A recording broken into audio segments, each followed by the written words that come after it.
স্বাগত জানাই তোমাদের শিক্ষা দর্পণ চ্যানেলে। কিছুদিন থেকে আমরা এমসিকিউ প্র্যাকটিস করছি। আজকের ক্লাসের সংখ্যা হলো 14। এর আগে আমরা 13টা ক্লাস মানে এমসিকিউ টাইপের কোশ্চেন নিয়ে আলোচনা করা হয়ে গেছে। প্লেলিস্ট থেকে এই 13টা ক্লাস তোমরা দেখে নিতে পারো। এছাড়া আমি প্রত্যেকদিন শর্ট ভিডিও আপলোড করে থাকি, প্লেলিস্ট থেকে এই শর্ট ভিডিওগুলো দেখতে পারো। আর আমার পড়ানো ভালো লেগে থাকলে চ্যানেলটা লাইক করো, বন্ধুদের মধ্যে শেয়ার করো, সাবস্ক্রাইব করো। এছাড়া আমার টেলিগ্রাম পেজ আছে, তোমরা জয়েন করতে পারো। তাহলে শুরু করা যাক আজকে।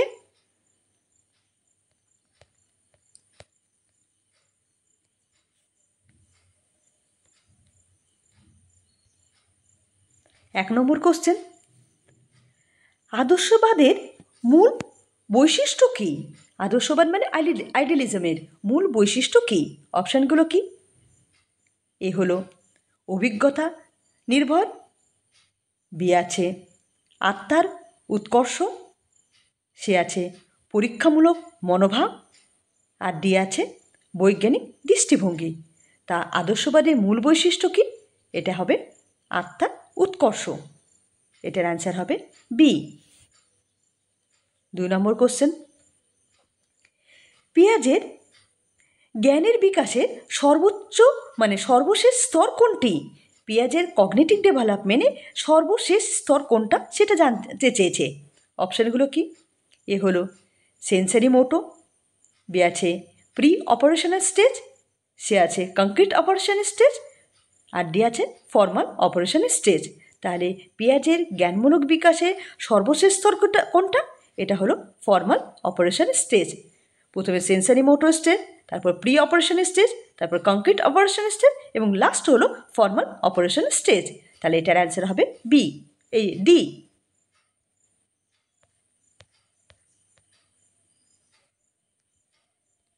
3 নম্বর question, zone of proximal development কার অবদান? এই জোন অফ প্রক্সিমাল ডেভেলপমেন্ট কার অবদান? অপশানগুলো কি? ভাইগস্কি, বি আছে স্কিনার, সি আছে প্যাভলক, আর ডি আছে পিয়াজ। তাহলে জোন অফ প্রক্সিমাল ডেভেলপমেন্ট কার অবদান? এটার অ্যান্সার হবে ভাইগস্কি। 4 নম্বর কোশ্চেন, মাসলোর তত্ত্বে কোন বিষয়ের সঙ্গে সম্পর্কিত? এই যে মাসলোর নিড হায়ারার্কি থিওরি আছে, একটি কোন বিষয়ের সঙ্গে সম্পর্ক যুক্ত? অপশানগুলো কি? এ হলো পেশনা, বি আছে বুদ্ধিমত্তা, সি আছে শেখার ধাপ, আর ডি আছে ব্যক্তিত্ব। তাহলে মাসলোর তত্ত্ব অনুযায়ী কোন বিষয়ের সঙ্গে সম্পর্ক? এটা হবে পেশনা। এটার অ্যান্সার হবে এ। এর পরের কোশ্চেনটা দেখে নিই।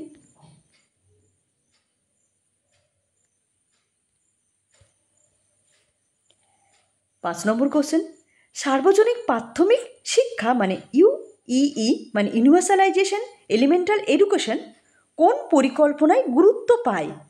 সার্বজনীন প্রাথমিক শিক্ষা কোন পরিকল্পনায় গুরুত্ব পায়?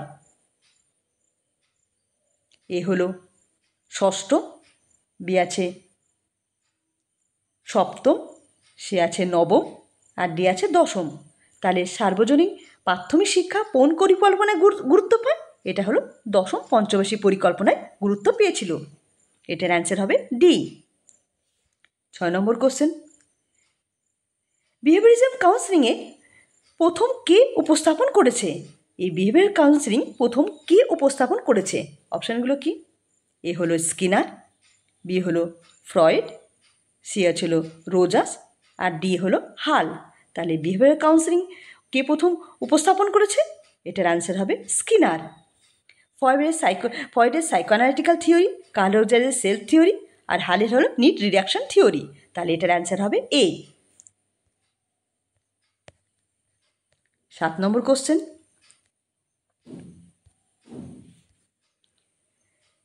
ডাইরেক্টিভ কাউন্সিলিং প্রধান ভূমিকা কার? ডাইরেক্টিভ কাউন্সিলিংয়ের প্রধান ভূমিকা কার? কাউন্সিলিংকে 3 ভাগে ভাগ করা হয়েছে, তার মধ্যে ডাইরেক্টিভ কাউন্সিলিংয়ের প্রধান ভূমিকা কার সেটা জানতে চেয়েছি। অপশানগুলো কি? এ হলো পরিবার, বি হলো শিক্ষার্থী, সি হলো সমাজকর্মী, আর ডি হলো পরামর্শদাতা। তাহলে ডাইরেক্টিভ কাউন্সিলিংয়ের প্রধান ভূমিকা কার? এটার অ্যান্সার হবে পরামর্শদাতা। এটার অ্যান্সার হবে ডি। 8 নম্বর কোশ্চেন, ইনক্লুসিভ এডুকেশনের মূল উদ্দেশ্য কী? ইনক্লুসিভ এডুকেশনের মূল উদ্দেশ্য কী? অপশানগুলো কি? এ হলো প্রতিবন্ধী ও সাধারণ শিশুদের একসঙ্গে শিক্ষা, বি আছে কেবল মেধাবী শিক্ষার্থীদের উন্নয়ন, সি আছে অনলাইন শিক্ষা প্রচলন, আর ডি আছে উচ্চ শিক্ষা বৃদ্ধি। তাহলে ইনক্লুসিভ এডুকেশনের মূল লক্ষ্য কী? এটা অ্যান্সার হবে প্রতিবন্ধী ও সাধারণ শিশুদের একসঙ্গে শিক্ষা দেওয়াকে বলা হয় ইনক্লুসিভ এডুকেশন। তাহলে এটার অ্যান্সার হবে এ। 9 নম্বর কোশ্চেন, প্রথম জাতীয় পাঠ্যক্রম কাঠামো মানে ন্যাশনাল কারিকুলাম ফ্রেমওয়ার্ক প্রকাশিত হয় কবে? মানে প্রথম ন্যাশনাল কারিকুলাম ফ্রেমওয়ার্ক কবে প্রকাশিত হয়েছে সেটা জানতে চেয়েছে। অপশানগুলো কি? এ হলো 1968, বি আছে 1975, সি আছে 1986, আর ডি আছে 2005। প্রথম ন্যাশনাল কারিকুলাম ফ্রেমওয়ার্ক প্রকাশিত হয়েছিল 1975 সালে। 1975 সালে প্রথম হয়েছিল, এরপর হয়েছিল 1988, এরপর 2000, এরপর 2005। তোমরা এই সিকোয়েন্সটা মনে রাখবে। প্রথম ন্যাশনাল কারিকুলাম ফ্রেমওয়ার্ক হয়েছিল 1975, তারপর 1988, তারপর 2000, এরপর 2005। তাহলে এটার অ্যান্সার হবে বি। 10 নম্বর কোশ্চেন, রাষ্ট্রীয় মাধ্যমিক শিক্ষা অভিযান শুরু হয় মানে কবে রাষ্ট্রীয় মাধ্যমিক শিক্ষা অভিযান শুরু হয়েছিল? অপশান কি? 2006, বি আছে 2009, সি আছে 2011, আর ডি আছে 2012। তাহলে প্রথম রাষ্ট্রীয় মাধ্যমিক শিক্ষা অভিযান শুরু হয়েছিল 2009 থেকে 2010। তাহলে এটার অ্যান্সার হবে বি।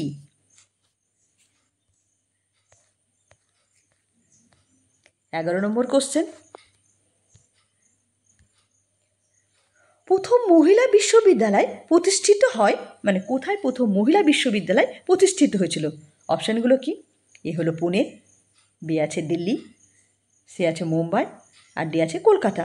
তাহলে প্রথম মহিলা বিশ্ববিদ্যালয় কোথায় প্রতিষ্ঠিত হয়েছিল? এটা হবে অপশান হবে এ। এটার অ্যান্সার হবে পুনে। 12 নম্বর question, truth is universal and absolute এই মতবাদ কোন দর্শনের সঙ্গে সম্পর্কিত? Truth it is universal and absolute এটা কোন মতবাদের সঙ্গে সম্পর্কযুক্ত? অপশানগুলো কি? ন্যাচারিজম, বি আছে প্র্যাগমেটিজম, সি আছে আইডিয়ালিজম, আর ডি আছে রিয়ালিজম। তাহলে truth is universal and absolute এটা কোন মতদর্শনের সঙ্গে সম্পর্কযুক্ত? এটা হলো আইডিয়ালিজমের সঙ্গে সম্পর্কযুক্ত। তাহলে এটা অ্যান্সার হবে সি। 13 নম্বর কোশ্চেন,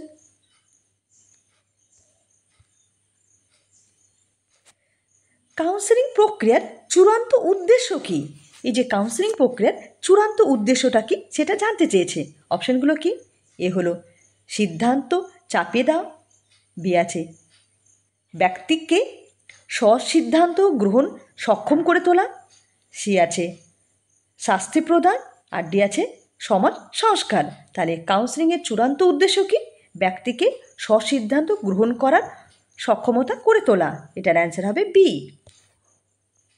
14 নম্বর কোশ্চেন, কগনিটিভ বিহেভিয়ার কাউন্সেলিং মূলত কি করা হয়? এই যে কগনিটিভ বিহেভিয়ার কাউন্সেলিংয়ে মূলত কি করা হয় সেটা জানতে চেয়েছে। অপশানগুলো কি? এ হলো আচরণকে শাস্তি দ্বারা নিয়ন্ত্রণ, বি আছে ভুল চিন্তাভাবনা ও আচরণ পরিবর্তন, সি আছে স্বপ্ন বিশ্লেষণ, আর ডি আছে নৈতিক সিদ্ধান্ত। তাহলে কগনিটিভ বিহেভিয়ার কাউন্সেলিংয়ে মূলত কী করা হয়? এটা অ্যান্সার হবে ভুল চিন্তাভাবনা ও আচরণ পরিবর্তন। এটার অ্যান্সার হবে বি।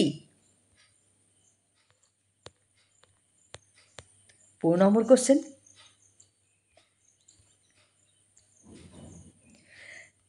সাইকোঅ্যানালিটিক্যাল কাউন্সেলিং এর জনক কে? সাইকোঅ্যানালিটিক্যাল কাউন্সেলিংয়ের জনক কে? অপশান কি? এ হলো কার্ল রোজার্স, বি আছে উইলিয়ামসন, সি আছে অ্যাডলার, আর ডি আছে ফয়েড। তাহলে সাইকোঅ্যানালিটিক্যাল কাউন্সেলিংয়ের জনক কে? এটা অ্যান্সার হবে ফয়েড, ডি। 16 নম্বর কোশ্চেন, কেস স্টাডি টেকনিক সাধারণত ব্যবহার হয় মানে কেস স্টাডি টেকনিক সাধারণত কোথায় ব্যবহার হয় সেটা জানতে চেয়েছে। অপশানগুলো কি? এ হলো গবেষণার জন্য, বি আছে ব্যক্তিগত সমস্যার গভীর বিশ্লেষণের জন্য, সি আছে শৃঙ্খলা রক্ষার জন্য, আর ডি আছে কেবল ভোকেশনাল গাইডেন্সের জন্য। তাহলে কেস স্টাডি টেকনিক কোথায় ব্যবহার করা হয়? এটা ব্যক্তিগত সমস্যার গভীরতা বিশ্লেষণের জন্য কেস স্টাডি মানে টেকনিকটা ব্যবহার করা হয়। এটার অ্যান্সার তাহলে কি বি। 17 নম্বর কোশ্চেন,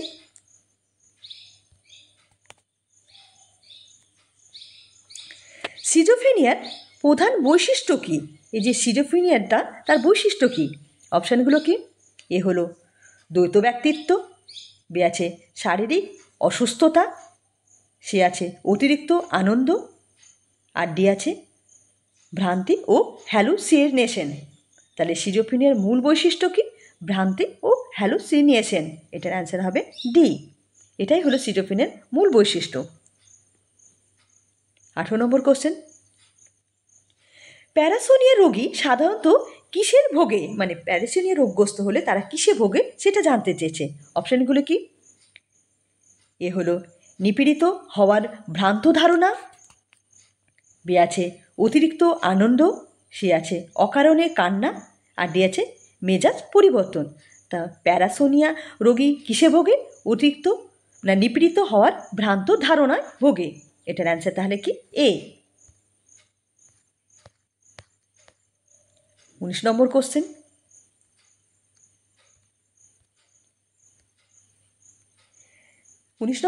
হলো ডিপ্রেশন রোগীর মধ্যে প্রায় দেখা যায়, মানে যে সমস্ত ব্যক্তি ডিপ্রেশনগ্রস্ত হয় তাদের মধ্যে কি দেখা যায় সেটা জানতে চেয়েছে। অপশানগুলো কি? এ হলো আনন্দপূর্ণ আচরণ, বি আছে অতিরিক্ত শক্তি, সে আছে আত্মহত্যার প্রবণতা, আর ডি হলো যুক্তিপূর্ণ চিন্তা। তাহলে ডিপ্রেশনগ্রস্ত রোগীর মধ্যে কি প্রায় দেখা যায়? এটা দেখা যায় আত্মহত্যার প্রবণতা। এটার অ্যান্সার হবে সি। 20 নম্বর কোশ্চেন, বাইপোলার ডিসঅর্ডার কী ধরনের লক্ষণ দেখা যায়? এই যে বাইপোলার ডিসঅর্ডার হলে কী ধরনের লক্ষণ দেখা যাবে সেটা জানতে চেয়েছে। অপশানগুলো কি? এ হলো শুধু আনন্দ, বি আছে আনন্দ ও দুঃখের পর্যায়ক্রমে পরিবর্তন, সে আছে কেবল দুঃখ, আর ডি আছে কেবল ভ্রান্ত ধারণা। তাই বাইপোলার ডিসঅর্ডারের রোগের লক্ষণ কি? এটা অ্যান্সার হবে আনন্দ ও দুঃখের পর্যায়ক্রমে পরিবর্তন। এটার অ্যান্সার হবে বি। এবার 21 নম্বর কোশ্চেনটা দেখে নিই।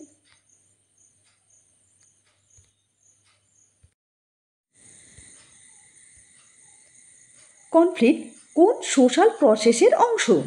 এই যে কনফ্লিক্টটা কোন সোশ্যাল প্রসেসের অংশ তাই জানতে চেয়েছে। অপশানগুলো কি? ডিসঅ্যাসোসিয়েশন, বি আছে অ্যাসোসিয়েশন, সি আছে নিউট্রাল, আর ডি আছে ইনফর্মাল। সোশ্যাল প্রসেসকে ক ভাগে ভাগ করা হয়? সোশ্যাল প্রসেসকে দুভাগে ভাগ হয়েছে, অ্যাসোসিয়েশন এবং ডিসঅ্যাসোসিয়েশন। অ্যাসোসিয়েশনের মধ্যে কী আছে? অ্যাসোসিয়েশনের মধ্যে কোঅপারেশন, অ্যাসিমিলেশন, অ্যাকোমোডেশন এবং এ কালচারেশন। আর ডিসঅ্যাসোসিয়েশনের মধ্যে কী আছে? Conflict and competition. তাহলে কনফ্লিক্টটা কোনটার মধ্যে পড়ছে? এটা হচ্ছে ডিসঅ্যাসোসিয়েশনের অন্তর্ভুক্ত বিষয়। এটা অ্যান্সার হবে তাহলে এ।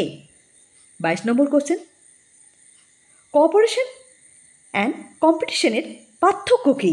কোঅপারেশন হলো ডিসঅ্যাসোসিয়েটিভ আর কম্পিটিশন হলো অ্যাসোসিয়েটিভ। বি আছে দুটিই এক, সি আছে cooperation conflict and competition assimilation, আর ডি আছে কোঅপারেটিভ ঐক্য কম্পিটিশন প্রতিদ্বন্দ্বী। তাহলে কোঅপারেশন অ্যান্ড কম্পিটিশনের মধ্যে পার্থক্য কী? কোঅপারেশন হলো ঐক্য অ্যান্ড কম্পিটিশন হলো প্রতিদ্বন্দ্বী। তাহলে এটার অ্যান্সার হবে ডি। 23 নম্বর কোশ্চেন, ইনগ্রুপ বলতে কি বোঝায়? অপশানগুলো কি? বাইরের লোক, বি আছে ব্যক্তি যে দলে নিজেকে অন্তর্ভুক্ত মনে করে, সে আছে অপরিচিত দল, আর ডি আছে শত্রু দল। তাহলে ইনগ্রুপ বলতে কি বোঝায়? ব্যক্তি যে দলে নিজেকে অন্তর্ভুক্ত মনে করে তাকে বলা হয় ইনগ্রুপ। এটার অ্যান্সার হবে বি। 24 নম্বর কোশ্চেন, আউটগ্রুপের উদাহরণ কি? অপশানগুলো কি? ধর্ম, সহকর্মী, বন্ধুবান্ধব, আর ডি আছে প্রতিদ্বন্দ্বী দল। তাহলে আউটগ্রুপ কি? আউটগ্রুপ বলতে বাইরের দল, এটা হলো কি প্রতিদ্বন্দ্বী দল। ইনগ্রুপ হলো নিজের ভিতরের দল, আর আউটগ্রুপ হলো বাইরের দল। তাহলে এটার অ্যান্সার হবে ডি। 25 নম্বর কোশ্চেন, লার্জ গ্রুপের উদাহরণ কোনটি? অপশানগুলো কি? এ হলো পরিবার, বি হলো জাতি, সি হলো বন্ধুদের দল, আর ডি হচ্ছে গ্রামীণ পরিবেশ। তাহলে লার্জ গ্রুপের উদাহরণ কি? লার্জ গ্রুপের উদাহরণ হলো জাতি। জাতি হলো একটা লার্জ গ্রুপের মধ্যে পড়ছে। তাহলে এটার অ্যান্সার হবে বি। 26 নম্বর কোশ্চেন, প্রাইমারি ও সেকেন্ডারি গ্রুপের মধ্যে প্রধান পার্থক্য কী? প্রাইমারি এন্ড সেকেন্ডারি গ্রুপের মধ্যে পার্থক্য কী? অপশানগুলো কি? এ হলো প্রাইমারি ঘনিষ্ঠ সম্পর্ক, সেকেন্ডারি আনুষ্ঠানিক সম্পর্ক, বি আছে দুটোই এক, সি আছে প্রাইমারি অফিস, সেকেন্ডারি পরিবার, ডি আছে প্রাইমারি সোশ্যাল, সেকেন্ডারি ইমোশনাল। তাহলে প্রাইমারি গ্রুপ কি? প্রাইমারি গ্রুপ হলো ঘনিষ্ঠ সম্পর্ক থাকে, আর সেকেন্ডারি করে আনুষ্ঠানিক সম্পর্ক থাকে। তাহলে এটার অ্যান্সার হবে এ। 27 নম্বর কোশ্চেন,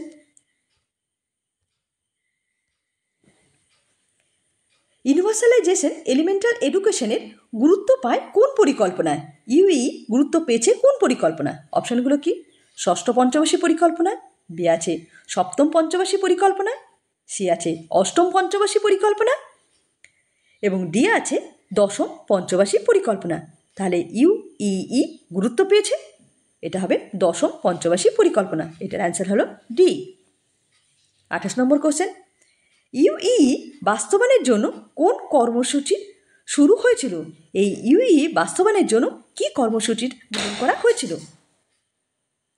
এ হলো অপারেশন ব্ল্যাকবোর্ড, বি আছে রাষ্ট্রীয় মাধ্যমিক শিক্ষা অভিযান, সি আছে সর্বশিক্ষা অভিযান, এবং ডি আছে মিড ডে মিল প্রকল্প। তাহলে ইউই বাস্তবায়নের জন্য কোন পরিকল্পনা গ্রহণ করেছিল? এটা অ্যান্সার হবে অপারেশন ব্ল্যাকবোর্ড। এটা অ্যান্সার এ। 29 নম্বর কোশ্চেন,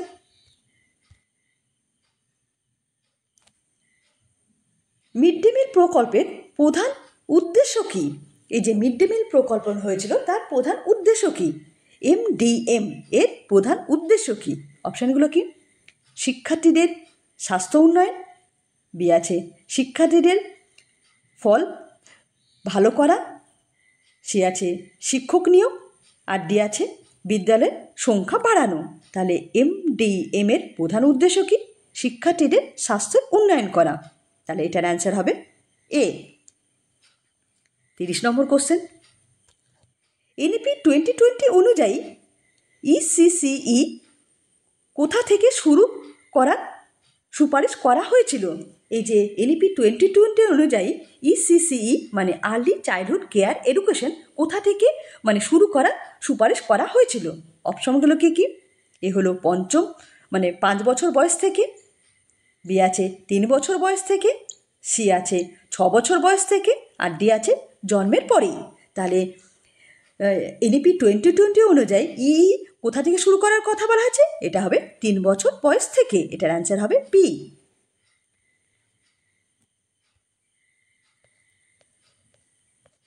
31 নম্বর question, early childhood care education প্রথম শুরু পায় কোন নীতিতে? এই ECCE মানে প্রথম গুরুত্ব পেয়েছিল কোন নীতিতে? অপশানগুলো কি?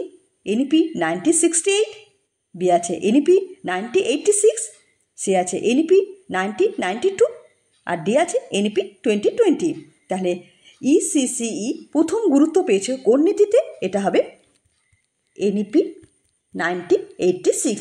প্রথম শুরু হয়েছিল NEP 1986 এবং NEP 2020তেও গুরুত্ব পেয়েছে, কিন্তু প্রথম যেহেতু বলেছে তাহলে এটার অ্যান্সার হবে বি। 32 নম্বর কোশ্চেন, ECCE বাস্তবায়নের জন্য ভারতে কোন কর্মসূচি চালু করা হয়েছে? এই আর্লি চাইল্ডহুড কেয়ার এডুকেশন বাস্তবায়নের জন্য ভারতে কোন কর্মসূচি চালু করা হয়েছে? অপশানগুলো কি? এ হলো ICDS মানে integration child development service, B আছে রাষ্ট্রীয় মাধ্যমিক শিক্ষা অভিযান RMSA, সি আছে SSA মানে সর্বশিক্ষা অভিযান, আর ডি আছে RTE মানে তাহলে ECE বাস্তবায়নের জন্য কোন কর্মসূচি গ্রহণ করেছে? এটার অ্যান্সার হবে ICDS মানে ইন্টিগ্রেটেড চিলড্রেন ডেভেলপমেন্ট সার্ভিস। এটার অ্যান্সার হবে এ।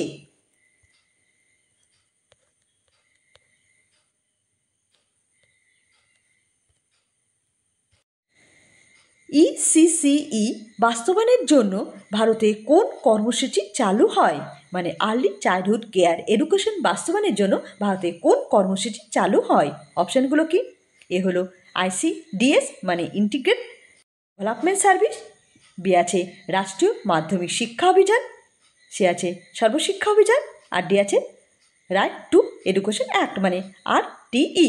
তাহলে ইসি বাস্তবায়নের জন্য ভারতে কোন কর্মসূচি গ্রহণ করেছে? এটা হবে ICDS মানে ইন্টিগ্রেট চিলড্রেন ডেভেলপমেন্ট সার্ভিস। এটার অ্যান্সার হবে তাহলে এ।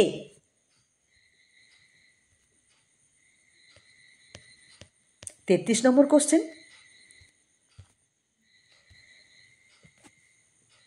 RTE অ্যাক্ট 2009 অনুযায়ী প্রাথমিক শিক্ষকদের প্রশিক্ষণকে কে নির্ধারণ করে? প্রাথমিক শিক্ষকদের প্রশিক্ষণ কে নির্ধারণ করে RTI অ্যাক্ট 2009 অনুযায়ী? অপশানগুলো কি? এ হলো UGC, বি আছে NCERT, সি আছে NCTE, আর ডি আছে CBSE। তাহলে 2009 মানে RTI অ্যাক্ট 2009 অনুযায়ী প্রাথমিক শিক্ষকদের কে প্রশিক্ষণ নির্ধারণ করবে? এটা হবে NCTE, national council for teacher education. এটা অ্যান্সার হবে সি। 34 নম্বর কোশ্চেন, NCTE কোন সালের মধ্যে সকল শিক্ষকদের প্রশিক্ষণ করার লক্ষ্য নিয়েছিল? মানে NCTE মানে national council for teacher education মানে কোন সালে সকল শিক্ষকদের প্রশিক্ষণের উদ্যোগটা গ্রহণ করেছিল? অপশানগুলো কি? 2012, বি আছে 2015, সি আছে 2018, আর ডি আছে 2020। তাহলে এটার অ্যান্সার কী হবে? 2015। 35 নম্বর কোশ্চেন, সর্বশিক্ষা অভিযান বাস্তবায়নে কোন প্রতিষ্ঠান জেলা পর্যায়ে প্রধান ভূমিকা পালন করে? এই SSA বাস্তবায়নের জন্য কোন মানে প্রতিষ্ঠান জেলা পর্যায়ে প্রধান ভূমিকা পালন করে? অপশানগুলো কি? এ হলো UGC, সি আছে ডাইট, আর সি আছে NCTE, আর ডি আছে NCERT। তাহলে সর্বশিক্ষা অভিযান বাস্তবায়নের জেলা পর্যায়ে কোন কোন সংস্থা উল্লেখযোগ্য ভূমিকা পালন করেছে? এটা হবে ডাইট, district institute of education training. এটার অ্যান্সার হবে বি। 36 নম্বর কোশ্চেন, এক্লেকটিক কাউন্সিলিংয়ের কখন ডাইরেক্টিভ পদ্ধতি ব্যবহার হয়? এক্লেকটিক কাউন্সিলে কখন ডাইরেক্টিভ পদ্ধতিকে ব্যবহার করা হয়? অপশানগুলো কি? যখন স্বাধীনতা জরুরি, বি আছে যখন আবেগকে সমর্থন প্রয়োজন, সি আছে যখন দ্রুত সিদ্ধান্ত প্রয়োজন, আর ডি হলো কখনোই নয়। এক্লেকটিক কাউন্সিলিংয়ে দুই প্রকার হয়, ডাইরেক্টিভ অ্যান্ড নন ডাইরেক্টিভ। কখন ডাইরেক্টিভ ব্যবহার হয়? যখন দ্রুত সিদ্ধান্ত নেওয়ার প্রয়োজন হবে তখন কাউন্সিলর ডাইরেক্টিভ কাউন্সিলিংকে নিয়োগ করবে।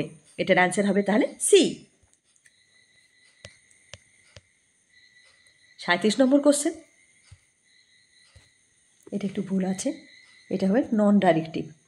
নন ডাইরেক্টিভ কাউন্সিলিংয়ের উদ্দেশ্য কী? অপশানগুলো কি? এ হলো সমস্যা দ্রুত সমাধান করা, বি আছে কাউন্সিলকে স্বাধীনভাবে নিজের সিদ্ধান্ত নিতে সাহায্য করা, সি আছে কেবল শৃঙ্খলা রক্ষা করা, আর ডি আছে কাউন্সিলের আধিপত্য বজায় রাখা। তাহলে নন ডাইরেক্টিভ কাউন্সিলের প্রধান উদ্দেশ্য কি? এটা হবে কাউন্সিলিংকে স্বাধীনভাবে নিজের সিদ্ধান্ত নিতে সাহায্য করা। এটার অ্যান্সার হবে তাহলে বি। 38 নম্বর কোশ্চেন, জ্ঞানবাণী কী? এই যে ইগনুর দুটো সমস্যা আছে, জ্ঞানবাণী অ্যান্ড জ্ঞান দর্শন। এই যে জ্ঞানবাণীটা কি সেটা জানতে চেয়েছে। অপশানগুলো কি? টেলিভিশন চ্যানেল, বি আছে শিক্ষামূলক রেডিও চ্যানেল, সি আছে সংবাদপত্র, আর ডি আছে ইন্টারনেট ব্লগ। তাহলে জ্ঞানবাণীটা কি? জ্ঞানবাণী হলো রেডিও চ্যানেল, একটা শিক্ষামূলক রেডিও চ্যানেল। ইগনুর শিক্ষামূলক রেডিও চ্যানেলটাকে বলা হয় জ্ঞানবাণী। এটার অ্যান্সার তাহলে বি। 39 নম্বর কোশ্চেন, মাস মিডিয়া শিক্ষার্থীদের কোন শিক্ষা পদ্ধতিকে উৎসাহ করে? এই মাস মিডিয়া শিক্ষার্থীদের কোন শিক্ষণ পদ্ধতিতে উৎসাহ করে? অপশানগুলো কি?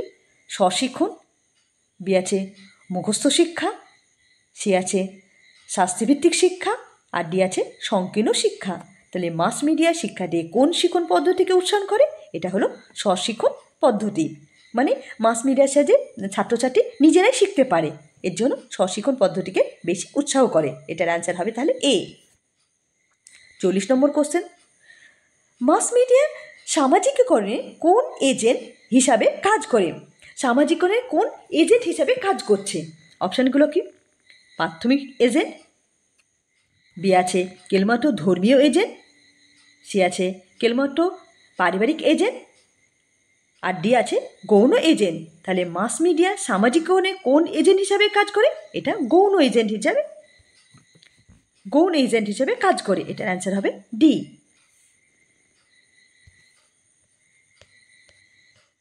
41 নম্বর কোশ্চেন, ভারতে প্রথম নারী শিক্ষিকা কে ছিলেন? ভারতে প্রথম নারী শিক্ষিকা কে ছিলেন? অপশানগুলো কি? এ হলো বেগম রোকিয়া, বি আছে সাবিত্রীবাই ফুলে, সি আছে সরোজিনী নাইডু, আর ডি আছে পণ্ডিতা রামাবাই।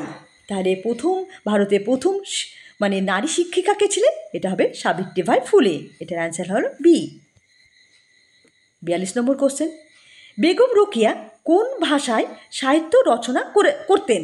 বেগম রোকিয়া কোন ভাষায় সাহিত্য রচনা করতেন? অপশানগুলো কি? ইংরেজি ও হিন্দি, বি আছে বাংলা ও ফরাসি, সি আছে বাংলা ও উর্দু, আর ডি আছে বাংলা ও ইংরেজি। তাহলে বেগম রোকিয়া কোন ভাষায় সাহিত্য রচনা করতেন? এটা হবে বাংলা ও ইংরেজি। এটার অ্যান্সার হবে ডি।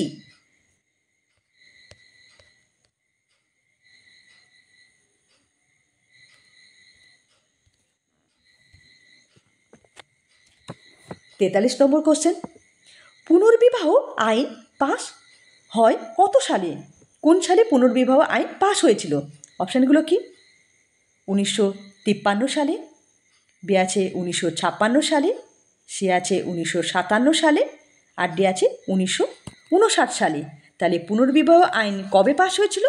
এটার অ্যান্সার হবে 1956 সালে। এটার অ্যান্সার হলো তাহলে বি। বিদ্যাসাগরের নেতৃত্বে 1956 সালে পুনর্বিবাহ আইন পাস হয়েছিল। 55 নম্বর কোশ্চেন, বিবেকানন্দর জন্মবার্ষিক কোন দিনে উদযাপন করা হয়? অপশানগুলো কি? এ হলো 12ই জানুয়ারি, বি এরটা হলো 23শে জানুয়ারি, সি এরটা হলো 26শে জানুয়ারি, আর ডি হলো 15ই আগস্ট। তাহলে বিবেকানন্দ জন্মবার্ষিক কোন দিন উদযাপন করা হয়? এটা হবে 12ই জানুয়ারি। এটাকে যুব দিবস হিসাবে পালন করা হয়। এটার অ্যান্সার হবে এ। এরপরে কোশ্চেনটা দেখে নিন।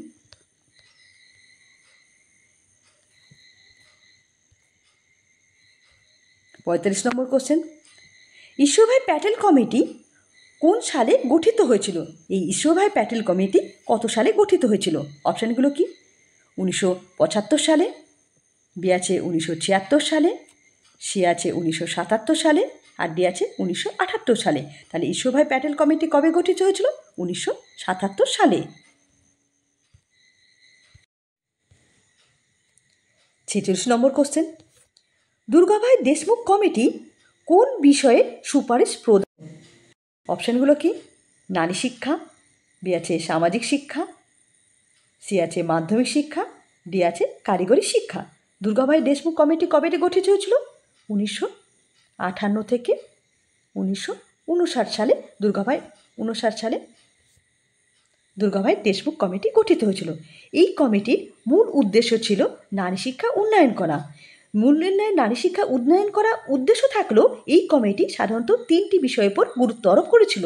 1 নম্বর হলো প্রাপ্তবয়স্কের সাক্ষরতা বৃদ্ধি, 2 নম্বর হলো অজীবন শিক্ষা, আর 3 নম্বর হলো সমাজ কল্যাণমূলক কার্যপ্রক্রিয়ায় জনগণের অংশগ্রহণ। এই 3টির উপর ভিত্তি করে দুর্গাভাই দেশমুখ কমিটি তার সুপারিশ প্রদান করেছিল। এই জন্য এই কোশ্চেনের অ্যান্সারটা কোনটা হবে? তাহলে এটা হবে সামাজিক শিক্ষা। নারী শিক্ষার উপর গুরুত্ব দিল, যেহেতু 3টি বিষয়ের উপর ভিত্তি করে এই কমিটি তার সুপারিশ প্রদান করছিল, সেই জন্য এই কোশ্চেনের অ্যান্সার হলো সামাজিক শিক্ষা। শুধু নারী শিক্ষার উপর গুরুত্ব দিয়েছিল তা না, প্রাপ্তবয়স্ক যাতে স্বাক্ষর হয় সেটার উপর গুরুত্ব দিয়েছিল, অজীবন শিক্ষা ব্যবস্থা যাতে উন্নয়ন হয় তার উপর, তাছাড়া সমাজ কল্যাণমূলক কার্যাবলী জনগণ অংশগ্রহণ করতে পারে, এই 3টের উপর ভিত্তি করে দুর্গাভাই দেশমুখ কমিটি তার সুপারিশ প্রদান করেছিল। এর জন্য এই এই কোশ্চেনটার অপশানে মানে 2 নম্বর কোশ্চেনটা সামাজিক শিক্ষা হবে, এটা রাইট অপশান। এটার অ্যান্সার তাহলে বি।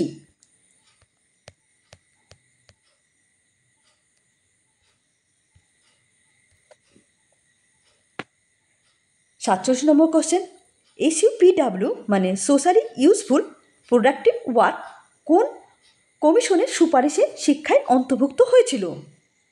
SUPW কোন কমিশনের সুপারিশে শিক্ষায় অন্তর্ভুক্ত হয়েছিল?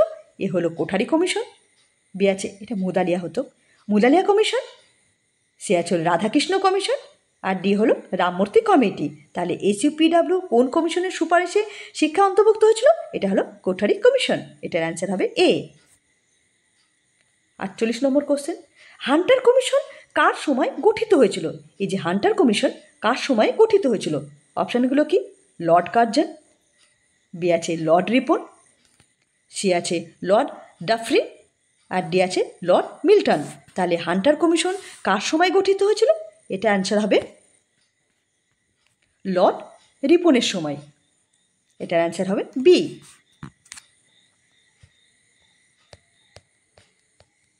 49 নম্বর কোশ্চেন, স্যাডলার কমিশনে সুপারিশ করেছিল যে বিশ্ববিদ্যালয়গুলিকে কি থেকে মুক্ত হওয়া উচিত? স্যাডলার কমিশনে সুপারিশ করেছিল বিশ্ববিদ্যালয়গুলিকে কি থেকে মুক্ত হওয়া উচিত? অপশানগুলো কি? শিক্ষাদানে, বি আছে প্রশাসনিক নিয়ন্ত্রণ, সে আছে পরীক্ষা নেওয়ার চাপ, আর ডি আছে সরকারি তদারকি। স্যাডলার কমিশন কী হয়েছিল? স্যাডলার কমিশন আগে ছিল মাধ্যমিক, তারপরে ছিল ডাইরেক্ট ইউনিভার্সিটি ভর্তি, কিন্তু স্যাডলার কমিশন মাঝে ইন্টারমিডিয়েট কলেজ স্থাপন করেছিল। মূল উদ্দেশ্য কী ছিল? বিশ্ববিদ্যালয়ের উপর এই বার্ডেনটা মানে চাপটা ছাত্রছাত্রী কমানোর জন্য ইন্টারমিডিয়েট গঠন করেছিল। আর এখানে কী বলছে অপশানগুলো? কোশ্চেনটা কী আছে?